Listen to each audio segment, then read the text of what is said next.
नमस्कार दोस्तों, रतन G S classes में एक बार फिर से आप सभी का तहे दिल से हार्दिक हार्दिक अभिनंदन और स्वागत है। दोस्तों, समसामयिक घटना चक्र का जो 8 खंड में पुस्तक है उसका हम लोग चतुर्थ खंड को देख रहे हैं, जो कि सामान्य अध्ययन का पूर्वावलोकन है और ये 2022 एडिशन का है।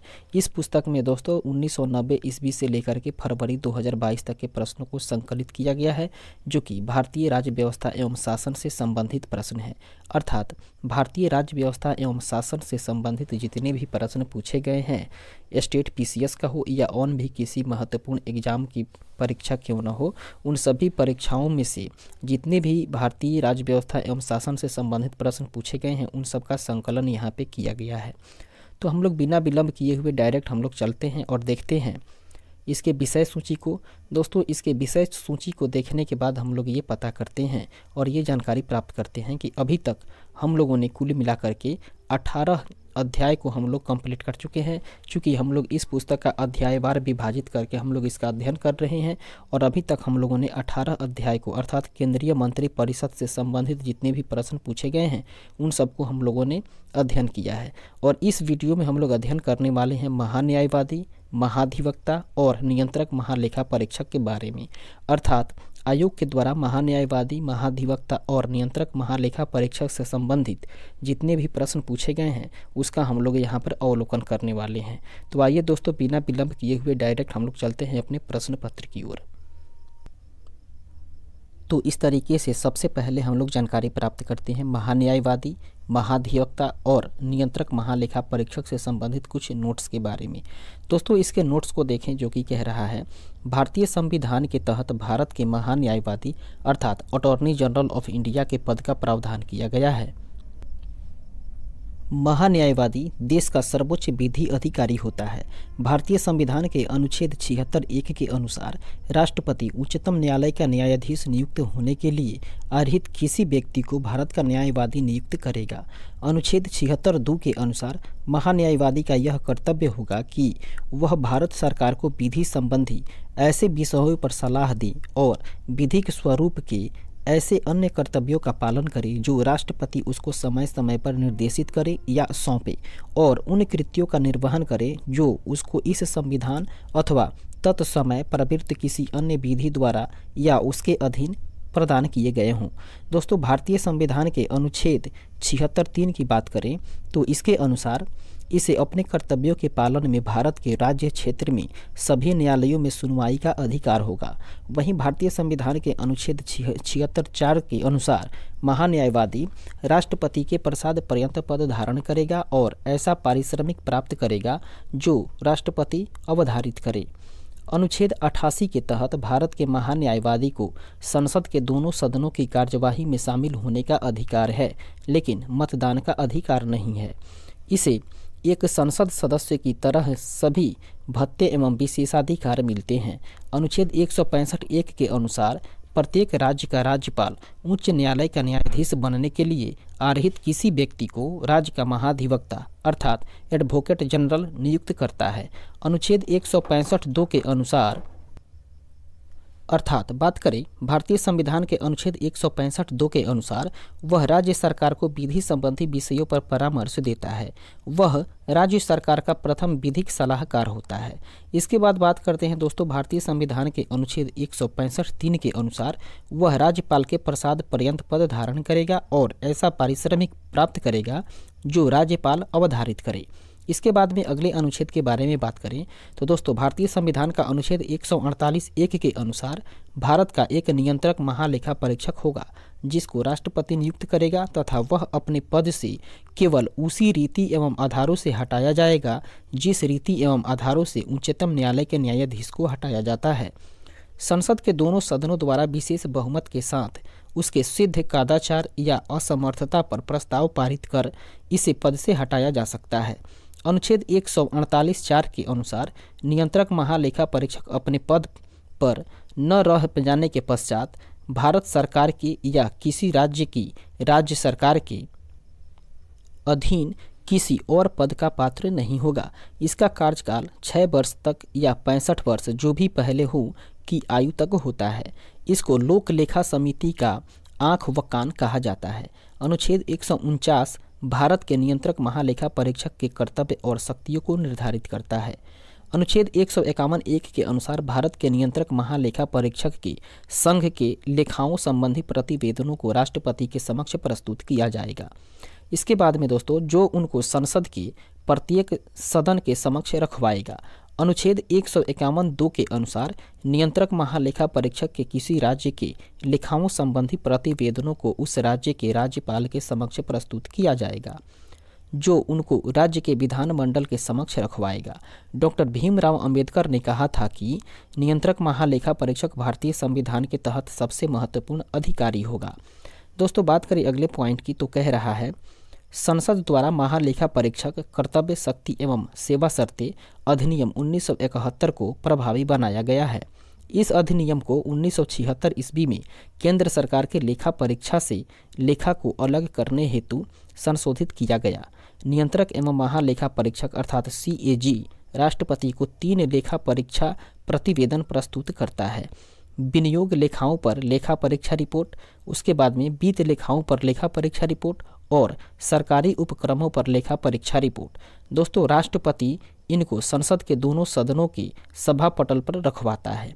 इसके बाद में आगे बढ़ते हैं और देखते हैं अब इससे संबंधित जो प्रश्न पूछे गए हैं आयोग के द्वारा, उसके डिस्क्रिप्शन के सहित उसके हम लोग व्याख्यात्मक तथ्य को देखेंगे और उसके आंसर को देखते चलेंगे। दोस्तों पहला प्रश्न है जो कि कह रहा है भारत सरकार को कानूनी विषयों पर कौन परामर्श देता है। दोस्तों भारत सरकार को कानूनी विषयों पर परामर्श देने वाला होता है attorney general. Option number A इसका राइट आंसर होगा। इसके डिस्क्रिप्शन को देखें जो कि कह रहा है भारतीय संविधान के अनुच्छेद 76(2) के अनुसार महान्यायवादी अर्थात अटॉर्नी जनरल भारत सरकार को कानूनी विषयों पर परामर्श देता है। यह भारत सरकार का प्रथम विधि अधिकारी होता है जो कि राष्ट्रपति के द्वारा नियुक्त किया जाता है और राष्ट्रपति को प्रसाद पर्यंत अपना पद धारण करता है।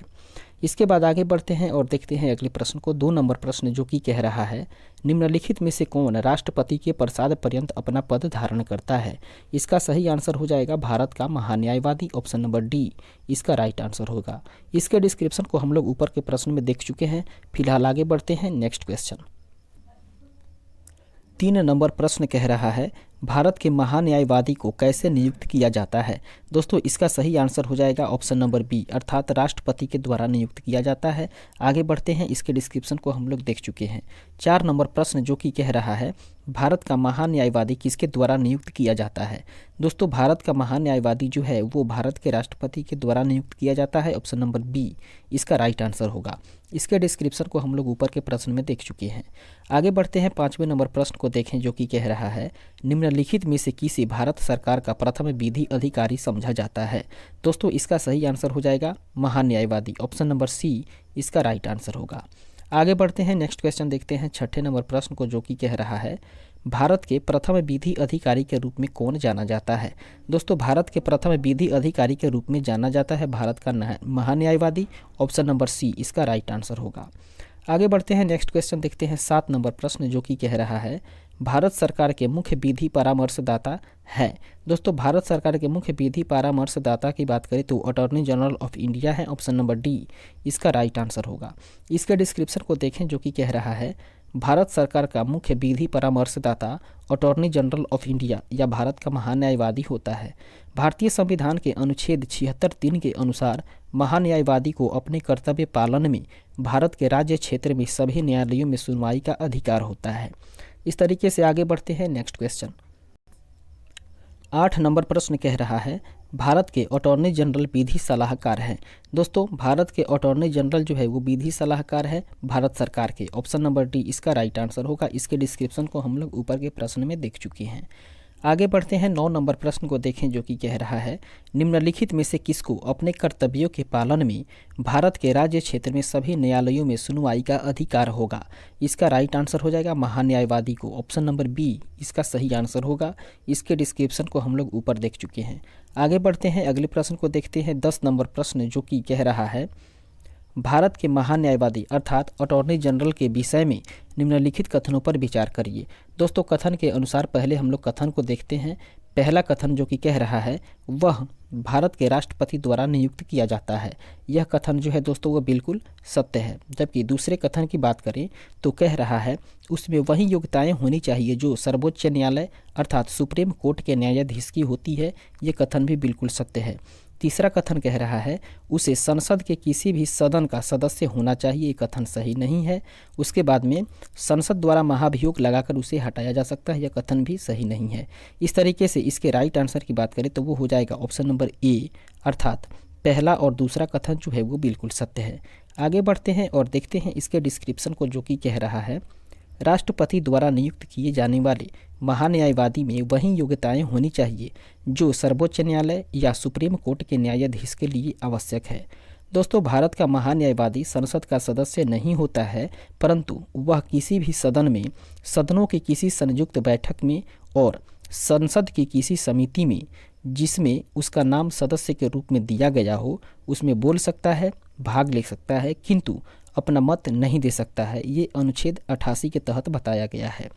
दोस्तों, महान्यायवादी राष्ट्रपति के प्रसाद पर्यंत ही अपना पद धारण करता है और भारतीय संविधान के अनुच्छेद 76(4) के तहत इस प्रकार से राष्ट्रपति को उससे पदच्युत करने का अधिकार है। और इस प्रकार से देखिए तो कथन 1 और 2 सही है, जबकि कथन 3 और 4 गलत है।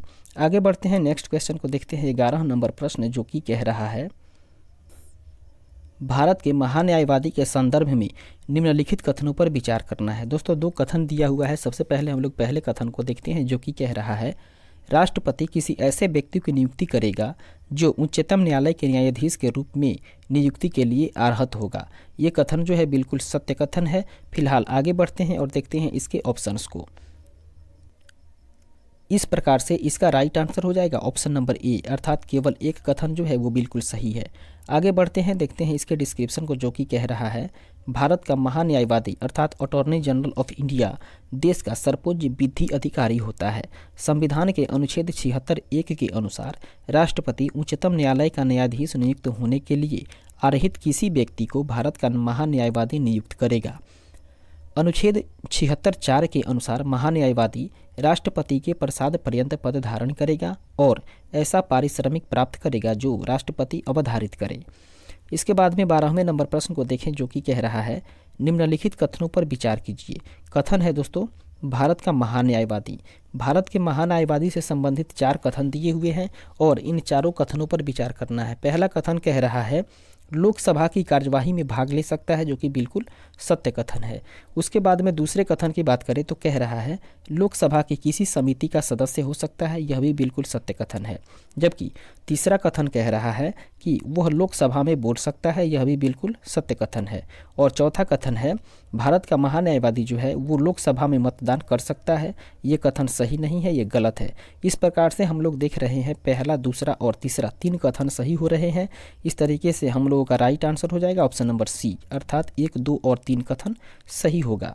आगे बढ़ते हैं और देखते हैं इसके डिस्क्रिप्शन को, जो कि कह रहा है संविधान के अनुच्छेद 88 में अभिकथित है कि प्रत्येक मंत्री और भारत के महान्यायवादी को यह अधिकार होगा कि वह किसी भी सदन में, सदनों की संयुक्त बैठक में और संसद की किसी समिति में जिसमें उसका नाम सदस्य के रूप में दिया गया है बोल सकता है और उसकी कार्यवाही में अन्यथा भाग ले सकता है।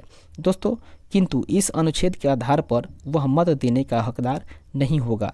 इस प्रकार कथन 1, 2 और 3 सही है, जबकि कथन 4 जो है वो गलत है। आगे बढ़ते हैं, नेक्स्ट क्वेश्चन को देखते हैं। 13 नंबर प्रश्न, जो कि कह रहा है निम्नलिखित में से किसे संसद को संबोधित करने का अधिकार प्राप्त है। इसका राइट आंसर हो जाएगा दोस्तों भारत के महान्यायवादी को, ऑप्शन नंबर ए इसका सही आंसर होगा। इसका डिस्क्रिप्शन को हम लोग ऊपर के प्रश्न में देख चुके हैं। आगे बढ़ते हैं, 14 नंबर प्रश्न को देखें, जो कि कह रहा है पार्लियामेंट अर्थात संसद के किसी सदन में सदस्य न होने पर भी सदन की बैठक में कौन भाग ले सकता है। दोस्तों, वो है भारत का अटॉर्नी जनरल अर्थात महान्यायवादी, ऑप्शन नंबर बी इसका राइट आंसर हो जाएगा। आगे बढ़ते हैं और देखते हैं अगले प्रश्न को। इसके डिस्क्रिप्शन को हम लोग ऊपर के प्रश्न में देख चुके हैं। अब देखते हैं 15 नंबर प्रश्न, जो कि कह रहा है निम्नलिखित में से किसे संसद के दोनों सदनों में बोलने, अन्य कार्यवाहियों में सम्मिलित होने एवं किसी भी संसदीय कमेटी का सदस्य होने का अधिकार तो है, परंतु उसे वोट देने का अधिकार नहीं है। दोस्तों वो है भारत के attorney general, option number A D इसका राइट आंसर हो जाएगा, भारत के अटॉर्नी जनरल या महान्यायवादी। आगे बढ़ते हैं, इसके डिस्क्रिप्शन को हम लोग देख चुके हैं और अब देखते हैं 16 नंबर प्रश्न जो कि कह रहा है भारत सरकार का कौन सा अधिकारी सदस्य न होते हुए भी भारतीय संसद की कार्यवाही में भाग लेने का अधिकार रखता है। दोस्तों इसके राइट आंसर की बात करें तो इसका सही आंसर हो जाएगा अटॉर्नी जनरल अर्थात महान्यायवादी, ऑप्शन नंबर बी इसका सही आंसर होगा। आगे बढ़ते हैं और देखते हैं इसके डिस्क्रिप्शन को जो कि कह रहा है एक गैर सदस्य के रूप में संसद की कार्यवाही में महान्यायवादी भाग ले सकता है। चूंकि प्रश्न के विकल्प में उपराष्ट्रपति भी है और वह भी संसद का सदस्य नहीं होता, इसलिए यहाँ उपराष्ट्रपति भी उत्तर हो सकता है। हालांकि उपराष्ट्रपति को राज्यसभा के सभापति के पद से हटाने का प्रस्ताव सदन में विचारणीय हो तो उस समय उपराष्ट्रपति राज्यसभा का पदेन सभापति नहीं रहता। इस दौरान वह सदन का एक हिस्सा होता है और इस संदर्भ में वह सदन में अपनी बात रख सकता है। यदि संसद के दोनों सदनों में से किसी भी सदन की कार्यवाही में भाग लेने की बात हो तो वहां उत्तर महान्यायवादी ही होगा, क्योंकि उपराष्ट्रपति की भागीदारी राज्यसभा में ही होती है। साथ ही प्रश्न में भारत सरकार का अधिकारी अर्थात ऑफिसर शब्द भी प्रयुक्त हुआ है, जबकि उपराष्ट्रपति राष्ट्र का उप प्रमुख और राज्यसभा का पदेन सभापति होता है। संभवतः इसी आधार पर बिहार लोक सेवा आयोग द्वारा इस प्रश्न का उत्तर बी अर्थात अटॉर्नी जनरल दिया गया है। आगे बढ़ते हैं और देखते हैं अगले प्रश्न को। 17 नंबर प्रश्न कह रहा है निम्नलिखित में से कौन संसद के दोनों सदनों में से किसी भी सदन की कार्यवाही में भाग ले सकता है। इसका सही आंसर होगा महान्यायवादी अर्थात attorney general of India, option number D इसका राइट आंसर हो जाएगा। इसके डिस्क्रिप्शन को हम लोग ऊपर के प्रश्न में देख चुके हैं और अब बात करते हैं 18वें नंबर प्रश्न को जो कि कह रहा है एक गैर सदस्य के रूप में संसद के किसी एक सदन की कार्यवाही में भाग ले सकता है। दोस्तों वो है उपराष्ट्रपति भी ले सकता है और महान्यायवादी भी ले सकता है। इस तरीके से इसके आंसर जो हैं वो ए और सी दोनों हो जाएंगे। इसके डिस्क्रिप्शन को हम लोग कुछ देर पहले ऊपर के प्रश्न में देखा है। आगे बढ़ते हैं और देखते हैं 19वें नंबर प्रश्न को जो कि कह रहा है भारत के महान्यायवादी के संबंध में निम्नलिखित में से कौन सा कथन सही नहीं है। दोस्तों कौन सा कथन सही नहीं है इस सिलसिले में बात करें तो कथन सी और डी सही नहीं है, अर्थात उसे संसद में मत देने का अधिकार है, जो कि कथन ये गलत है। उसके बाद में उपयुक्त में से कोई नहीं, अर्थात एक आंसर तो यहाँ पे है ही। इस प्रकार से यहाँ पर सी और डी दोनों आंसर हो जाएंगे। देखते हैं इसके डिस्क्रिप्शन को जो कि कह रहा है दिए गए प्रश्न में विकल्प सी के साथ साथ विकल्प डी भी सही नहीं है। यहाँ विकल्प डी में उपरोक्त सभी सही है रहता तो विकल्प सी केवल सही होता। इस तरीके से आगे बढ़ते हैं और देखते हैं 20वें नंबर प्रश्न को जो कि कह रहा है सॉलिसिटर जनरल निम्न में से क्या होता है। दोस्तों सॉलिसिटर जनरल जो है वो कानूनी सलाहकार होता है, ऑप्शन नंबर सी इसका राइट आंसर हो जाएगा। इसके डिस्क्रिप्शन को देखें जो कि कह रहा है अटॉर्नी जनरल के अतिरिक्त भारत सरकार के कानूनी सलाहकार के रूप में अन्य विधि अधिकारी भी होते हैं। इन्हें सॉलिसिटर जनरल कहा जाता है। ये अटॉर्नी जनरल को उसके दायित्वों के निर्वहन में सहायता प्रदान करते हैं। नेक्स्ट क्वेश्चन को देखते हैं 21 नंबर प्रश्न जो कि कह रहा है भारत का सॉलिसिटर होता है। दोस्तों भारत का सॉलिसिटर जो है वो एक न्यायिक सलाहकार होता है, ऑप्शन नंबर बी इसका राइट आंसर हो जाएगा। आगे बढ़ते हैं और देखते हैं इसके बचे हुए ऑप्शंस और डिस्क्रिप्शंस को। इस प्रश्न का जो है वो ऑप्शन सी और ऑप्शन डी ये है, लेकिन हम लोग का आंसर जो है वो ऑप्शन बी होगा और इसके डिस्क्रिप्शन को हम लोग ऊपर के प्रश्न में देख चुके हैं। फिलहाल आगे बढ़ते हैं और देखते हैं 22वें नंबर प्रश्न को जो कि कह रहा है कानूनी विषयों पर राज्य सरकार को कौन परामर्श देता है। दोस्तों कानूनी विषयों पर राज्य सरकार को परामर्श देने वाला होता है advocate general, option number B इसका राइट आंसर हो जाएगा। आगे बढ़ते हैं इसके डिस्क्रिप्शन को देखते हैं जो कि कह रहा है एडवोकेट जनरल अर्थात महाधिवक्ता राज्य सरकार को कानूनी विषयों पर परामर्श देता है अनुच्छेद 165(2) के तहत। दोस्तों प्रत्येक राज्य का राज्यपाल उच्च न्यायालय का न्यायाधीश बनने की योग्यता धारण करने वाले किसी व्यक्ति को एडवोकेट जनरल नियुक्त करता है। ये बात बताई गई है भारतीय संविधान के अनुच्छेद 165(1) के तहत। वह राज्यपाल के प्रसाद पर्यंत पद धारण करता है अनुच्छेद 165(3) के तहत। यह राज्य सरकार का प्रथम विधिक सलाहकार होता है। इस तरीके से आगे बढ़ते हैं और देखते हैं अगले प्रश्न को। इस प्रकार से आगे बढ़ते हैं और देखते हैं 23वें नंबर प्रश्न को, जो कि कह रहा है इनमें से कौन राज्य सरकार का कानूनी सलाहकार है। इस प्रकार से दोस्तों राज्य सरकार का कानूनी सलाहकार जो है वो महाधिवक्ता होता है। ऑप्शन नंबर ए इसका राइट आंसर हो जाएगा। आगे बढ़ते हैं, अगले प्रश्न को देखते हैं 24 नंबर प्रश्न, जो कि कह रहा है राज्य सरकार को कानूनी मामलों में सलाह देने के लिए अधिकृत है। दोस्तों वो है महाधिवक्ता अर्थात advocate general. Option number C इसका राइट आंसर हो जाएगा। इसके डिस्क्रिप्शन को हम लोग ऊपर के प्रश्न में देख चुके हैं और अब देखते हैं हम लोग 25वें नंबर प्रश्न को, जो कि कह रहा है निम्नलिखित कथनों पर विचार करिए। पहला कथन है भारत में राज्य के महाधिवक्ता की नियुक्ति भारत के राष्ट्रपति द्वारा संबंधित राज्य के राज्यपाल की अनुशंसा पर की जाती है, जो कि बिल्कुल गलत कथन है। और दूसरे कथन की बात करें तो कह रहा है सिविल प्रक्रिया संहिता के उपबंधों के अनुसार राज्य स्तर पर उच्च न्यायालयों की मूल अपीलीय तथा सलाहकारी अधिकारिता होगी। ये कथन भी बिल्कुल गलत है। इस तरीके से हम लोग इस दोनों कथन को देख रहे हैं कि दोनों के दोनों कथन गलत है। फिलहाल आगे बढ़ते हैं और देखते हैं इसके डिस्क्रिप्शंस को और इसके और भी ऑप्शंस को। इस तरीके से दोस्तों बता रहा है कि उपयुक्त कथनों में से कौन सा कथन सही है। तो अभी हम लोगों ने देखा है कि दोनों के दोनों कथन गलत हैं, तो इसका राइट आंसर हो जाएगा ऑप्शन नंबर डी, अर्थात न तो एक और ना ही दो।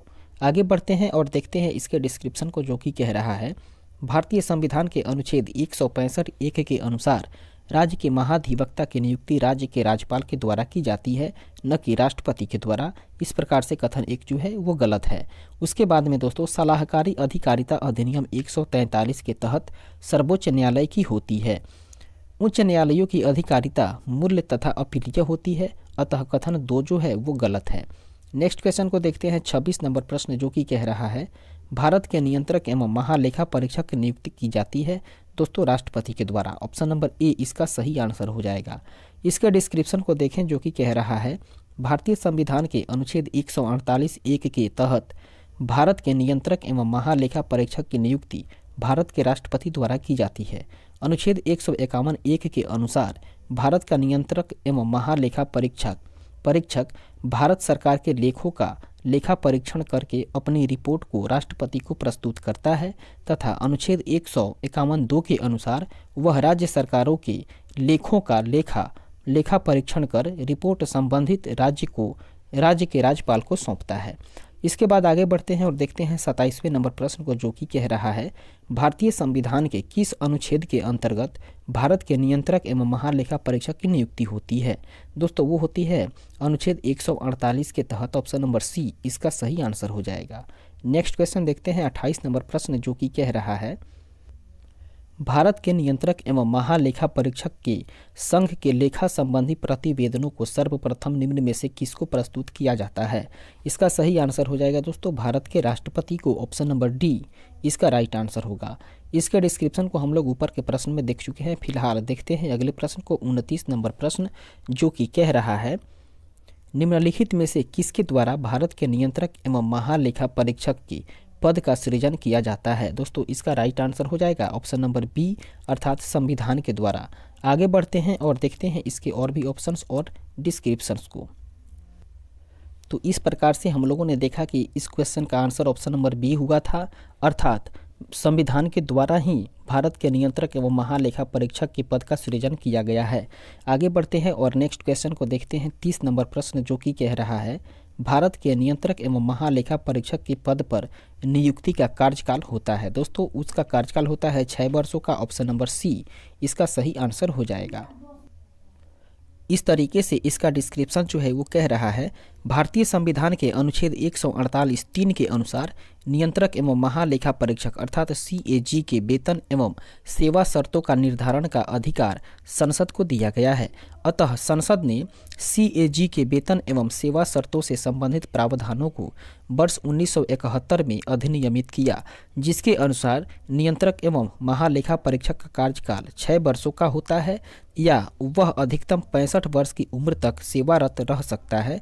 इसमें जो पहले हो जाए, अर्थात उसके पद पर रहने के लिए पहले 6 वर्ष की जो अवधि है वो पूरा हो जाए या फिर जो उसकी जीवन का जो अधिकतम उम्र है 65 वर्ष वो पूरा हो जाए। ये दोनों में से पहले कोई पूरा हो जाए तब तक वो अपने पद पे बने रहेंगे।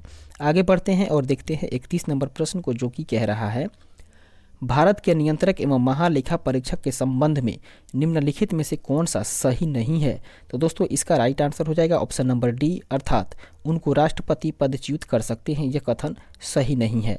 आगे बढ़ते हैं और देखते हैं इसके डिस्क्रिप्शन को, जो कि कह रहा है भारतीय संविधान के अनुच्छेद 148(1) के अनुसार भारत के नियंत्रक एवं महालेखा परीक्षक अर्थात CAG की नियुक्ति भारत के राष्ट्रपति के द्वारा की जाती है। कैग को राष्ट्रपति पदच्युत नहीं कर सकता है, बल्कि उसे उसी रीति से और उन्हीं आधारों पर हटाया जाएगा जिस रीति से और जिन आधारों पर उच्चतम न्यायालय के न्यायाधीश अर्थात सुप्रीम कोर्ट के न्यायाधीश को हटाया जाता है।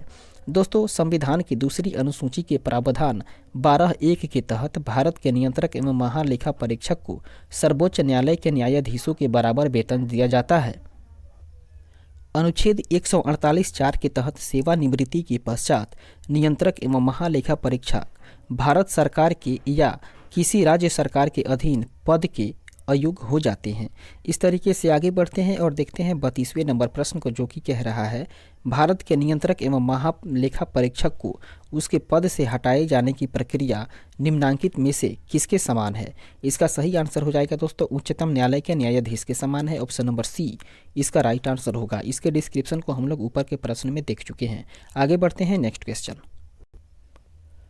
33 नंबर प्रश्न कह रहा है कथन ए और कथन बी, दो कथन दिया हुआ है और दोनों कथन का अध्ययन करने के बाद इस ऑप्शन के अनुसार सही उत्तर का चूज करना है। पहला कथन कह रहा है नियंत्रक एवं महालेखा परीक्षक का कर्तव्य न केवल व्यय की वैधता सुनिश्चित करना है अपितु औचित्य भी है। इस तरीके से अगले कथन को देखें, उसे वित्तीय प्रशासन के क्षेत्र में संबंधित उसे एक बार फिर से पढ़ेंगे, उसे वित्तीय प्रशासन के क्षेत्र में संविधान और संसद के कानूनों को बनाए रखना है। इस प्रकार से देखें दोस्तों तो ये और दोनों कथन जो है वो बिल्कुल सत्य है और जो बी जो है दोस्तों वो एक ही सही व्याख्या कर रहा है। इस तरीके से इसका राइट आंसर हो जाएगा ऑप्शन नंबर बी।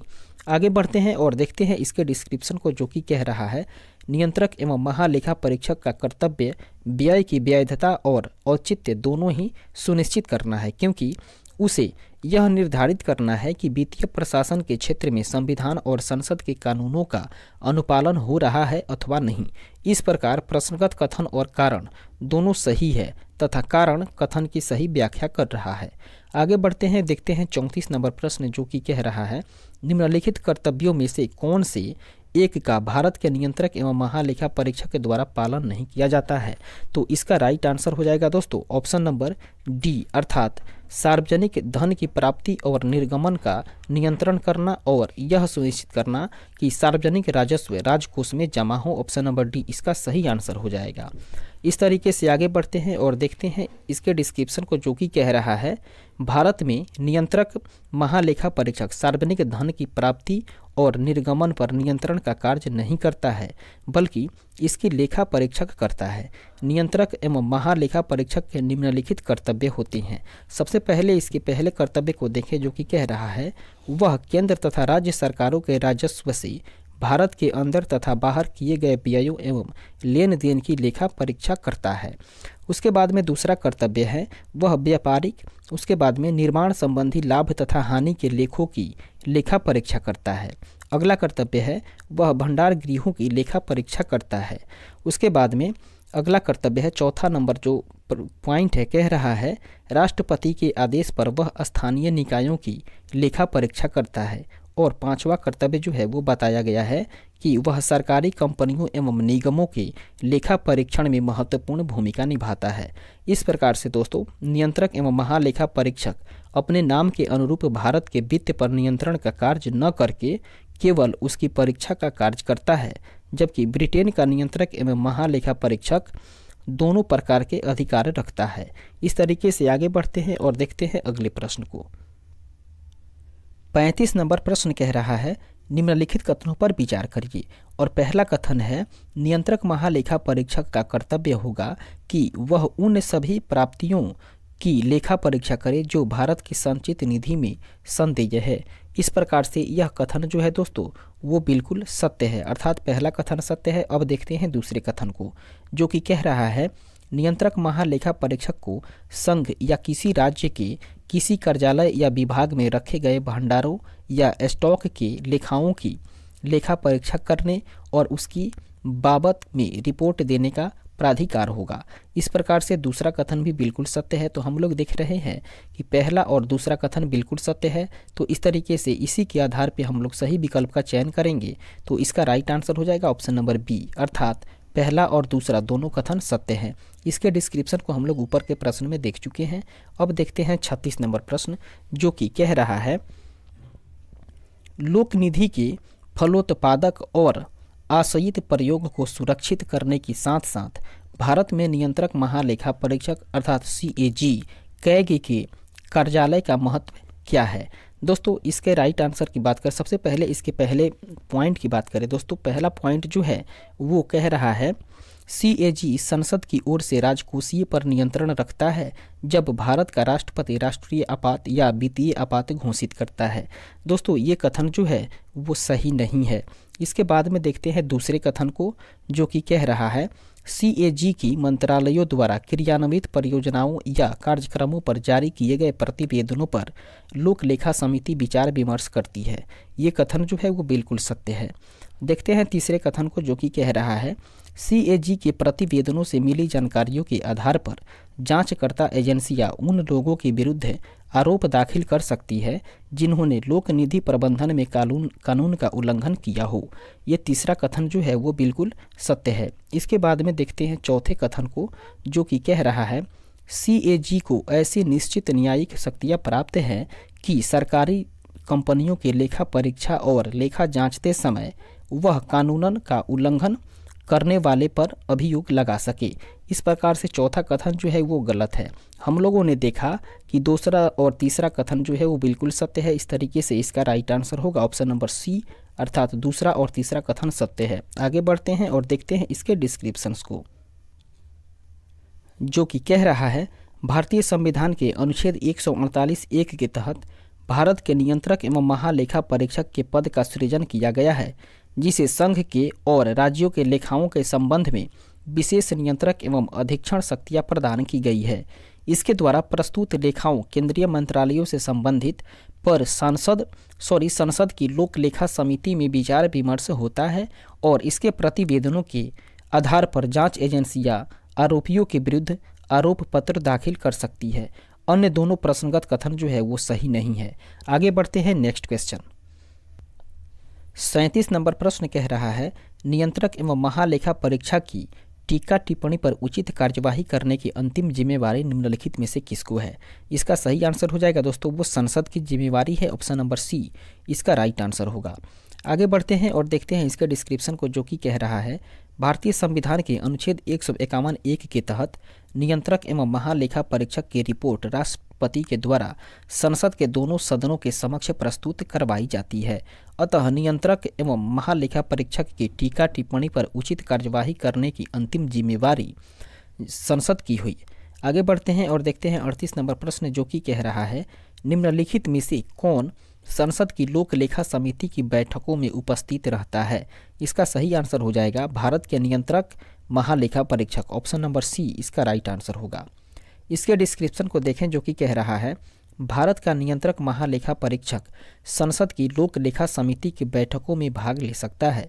संविधान के अनुच्छेद 149 में नियंत्रक महालेखा परीक्षक के कर्तव्य एवं शक्तियाँ वर्णित है। आगे बढ़ते हैं 39 नंबर प्रश्न को देखें, जो कि कह रहा है संविधान का कौन सा अनुच्छेद भारत के नियंत्रक एवं महालेखा परीक्षक के कर्तव्य को निर्धारित करता है। इसका सही आंसर हो जाएगा अनुच्छेद 149, ऑप्शन नंबर डी इसका राइट आंसर होगा। इसके डिस्क्रिप्शन को हम लोग ऊपर के प्रश्न में देख चुके हैं। इस तरीके से आगे बढ़ते हैं, अगले प्रश्न को देखते हैं 40 नंबर प्रश्न, जो कि कह रहा है नियंत्रक एवं लेखा परीक्षक की नियुक्ति राष्ट्रपति द्वारा होती है, अपने पद से उसे हटाया जाता है।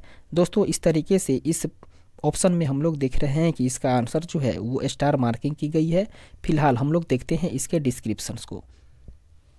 भारतीय संविधान के अनुच्छेद 148 के अनुसार भारत का एक नियंत्रक महालेखा परीक्षक अर्थात कंट्रोलर एंड ऑडिटर जनरल होगा, जिसे राष्ट्रपति अपने हस्ताक्षर और मुद्रा सहित अधिपत्र द्वारा नियुक्त करेगा और उसे उसके पद से केवल उसी रीति से और उन्हीं आधारों पर हटाया जाएगा जिस रीति से और जिन आधारों पर उच्चतम न्यायालय के न्यायाधीश को हटाया जाता है।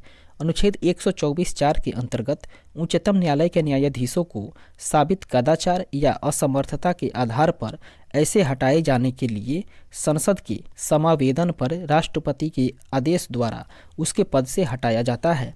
उच्चतम न्यायालय के किसी न्यायाधीश को पद से हटाने के लिए समावेदन प्रत्येक सदन की कुल सदस्य संख्या के बहुमत द्वारा तथा सदन में उपस्थित और मतदान करने वाले सदस्यों के कम से कम 2/3 बहुमत द्वारा समर्थित होना चाहिए। ऐसा समावेदन संसद के एक ही पत्र में प्रस्तावित और स्वीकृत होना चाहिए और राष्ट्रपति के समक्ष उसी सत्र में रखा जाना चाहिए। इस तरीके से आगे बढ़ते हैं 41 नंबर प्रश्न, जो कि कह रहा है भारत का नियंत्रक एवं महालेखाकार निम्नलिखित का एक मित्र एवं मार्गदर्शक होता है। इसका सही आंसर हो जाएगा लोक लेखा समिति का, ऑप्शन नंबर डी इसका राइट आंसर होगा। इसका डिस्क्रिप्शन को देखें, जो कि कह रहा है लोक लेखा समिति की कार्यवाही की मध्यस्थता नियंत्रक एवं महालेखा परीक्षक अर्थात CAG कैग करते हैं। इस प्रकार वे इस समिति के मित्र एवं मार्गदर्शक होते हैं। आगे बढ़ते हैं, अगले प्रश्न को देखते हैं 42 नंबर प्रश्न, जो कि कह रहा है किस वर्ष में अकाउंटिंग को ऑडिटिंग अर्थात लेखा परीक्षा से अलग किया गया तथा नियंत्रक एवं महालेखा परीक्षक का कार्य केवल सरकारी लेखा तक सीमित रह गया। इसका सही आंसर हो जाएगा 1976 ईस्वी में, ऑप्शन नंबर सी इसका राइट आंसर होगा। इसके डिस्क्रिप्शन को देखें, जो कि कह रहा है CAG कर्तव्य शक्तियाँ और सेवा शर्त अधिनियम 1971 में वर्ष 1976 ईस्वी में संशोधित कर केंद्र सरकार के स्तर पर अकाउंटिंग को ऑडिटिंग से पृथक किया गया तथा CAG का कार्य केवल केंद्र सरकार के लेखा की लेखा परीक्षा अर्थात ऑडिटिंग तक ही सीमित रह गया। वर्ष 1976 ईस्वी से केंद्र एवं लेखांकन अर्थात अकाउंटिंग का कार्य विभिन्न केंद्रीय विभागों द्वारा स्वयं भारतीय नागरिक लेखा सेवा अर्थात इंडियन सिविल अकाउंट्स सर्विस की सहायता से किया जाता है। हालांकि भारत का नियंत्रक एवं महालेखा परीक्षक अभी भी राज्यों के स्तर पर उपयुक्त दोनों ही दायित्वों अर्थात अकाउंटिंग और ऑडिटिंग का निर्वहन करता है। इस तरीके से आगे बढ़ते हैं, नेक्स्ट क्वेश्चन को देखते हैं। 43 नंबर प्रश्न कह रहा है 1971 का संशोधन अर्थात महालेखा नियंत्रक के कर्तव्य शक्तियों और सेवा स्थिति अधिनियम लेखांकन और लेखा परीक्षण को पृथक करता है और CAG को लेखों की तैयारी के उत्तरदायित्व से मुक्ति देता है। यह संशोधन किया गया था दोस्तों 1976 ईस्वी में, ऑप्शन नंबर बी इसका राइट आंसर होगा। इसके डिस्क्रिप्शन को हम लोग ऊपर के प्रश्न में देख चुके हैं। फिलहाल देखते हैं 44वें नंबर प्रश्न को, जो कि कह रहा है राज्यों के वित्तीय लेखों का परीक्षण करता है। दोस्तों राज्यों के वित्तीय लेखों का परीक्षण करने वाला होता है उपरोक्त में से कोई नहीं, अर्थात इसमें ऑप्शन में दिया ही नहीं है, ऑप्शन नंबर डी इसका राइट आंसर होगा। इसके डिस्क्रिप्शन को देखें, जो कि कह रहा है केंद्र के साथ साथ राज्यों की वित्तीय लेखों की समीक्षा का कार्य भी भारत के नियंत्रक एवं महालेखा परीक्षक द्वारा ही किया जाता है। इस तरीके से अगले प्रश्न को देखें 45 नंबर प्रश्न, जो कि कह रहा है लोक निधि का अभिभावक किसे कहा जाता है। दोस्तों लोक निधि का अभिभावक कहा जाता है नियंत्रक एवं महालेखा परीक्षक को, ऑप्शन नंबर बी इसका राइट आंसर होगा। इसके डिस्क्रिप्शन को देखें, जो कि कह रहा है भारतीय संविधान के तहत नियंत्रक एवं महालेखा परीक्षक संघ एवं राज्यों की लोक निधियों से सभी व्ययों की लेखा परीक्षा करता है, अतः उसे लोक निधि का अभिभावक कहा जाता है। नेक्स्ट क्वेश्चन देखते हैं 46 नंबर प्रश्न, जो कि कह रहा है भारत के CAG अर्थात नियंत्रक एवं महालेखा परीक्षक कार्य करते हैं। दोस्तों भारत के CAG जो है वो कार्य करते हैं लोक वित्त संरक्षक के रूप में, ऑप्शन नंबर बी इसका राइट आंसर हो जाएगा, लोक वित्त संरक्षक के रूप में। आगे बढ़ते हैं, इसके डिस्क्रिप्शन को देखें, जो कि कह रहा है संविधान सभा में डॉक्टर अंबेडकर ने कहा था कि नियंत्रक महालेखा परीक्षक भारत के संविधान के अधीन सर्वाधिक महत्व का अधिकारी होगा। वह सार्वजनिक धन का संरक्षक होगा और उसका यह कर्तव्य होगा कि वह यह देखें कि भारत की या किसी राज्य की संचित निधि में से समुचित विधानमंडल के प्राधिकार के बिना एक पैसा भी खर्च नहीं किया जाए। इस तरीके से आगे बढ़ते हैं और देखते हैं 47वें नंबर प्रश्न को, जो कि कह रहा है गिरीश चंद्र मुर्मू बने हैं भारत के। दोस्तों गिरीश चंद्र मुर्मू जो हैं वो भारत के 14वें नियंत्रक एवं महालेखा परीक्षक बने हैं। ऑप्शन नंबर सी इसका राइट आंसर हो जाएगा 2020 के अनुसार।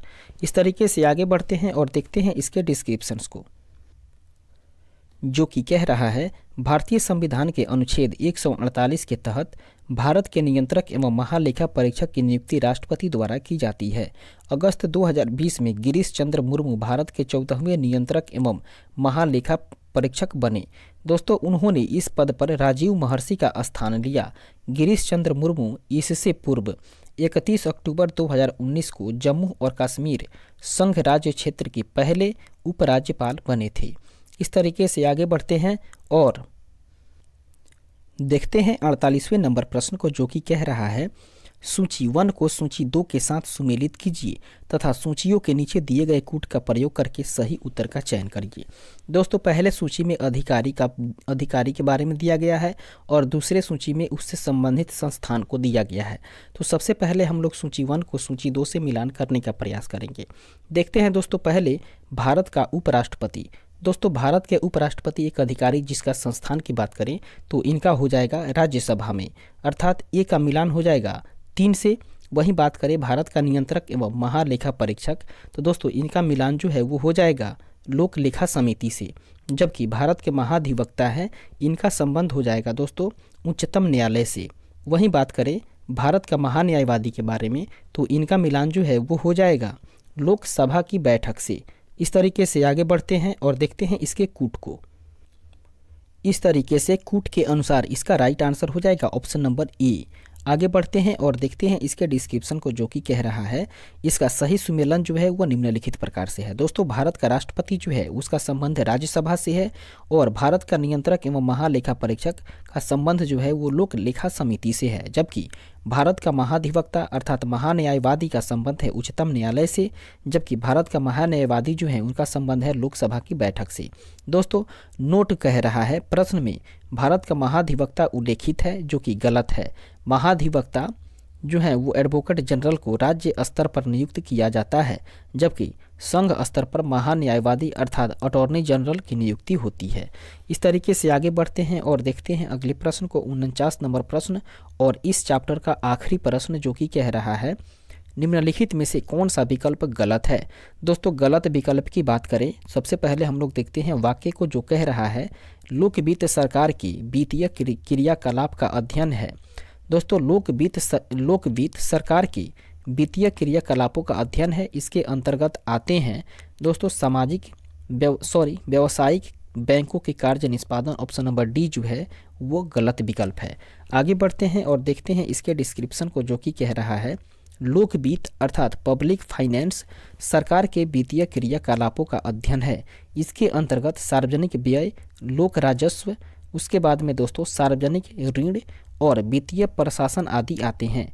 लोक वित्त का संबंध व्यावसायिक बैंकों के कार्य निष्पादन से नहीं है। इस तरीके से हम लोग यहाँ पर हैं दोस्तों। कुल मिलाकर बात करें तो ये जो चैप्टर हम लोग अभी अध्ययन कर रहे थे अर्थात 19वां चैप्टर, जिसमें कि हम लोग बात किए हैं महान्यायवादी, महाधिवक्ता और नियंत्रक महालेखा परीक्षक से संबंधित पूछे गए प्रश्नों के बारे में, उसको हम लोग यहाँ पे समाप्त करते हैं। और इसके बाद में एक छोटा सा और चैप्टर है, जो कि चैप्टर का नाम है वरीयता अनुक्रम। उसको भी इसी वीडियो में हम लोग कवर कर लेंगे। बेहद ही छोटा चैप्टर है और काफ़ी कम प्रश्न पूछे गए हैं उससे, तो हम लोग इसी वीडियो में उसको भी कवर कर लेते हैं।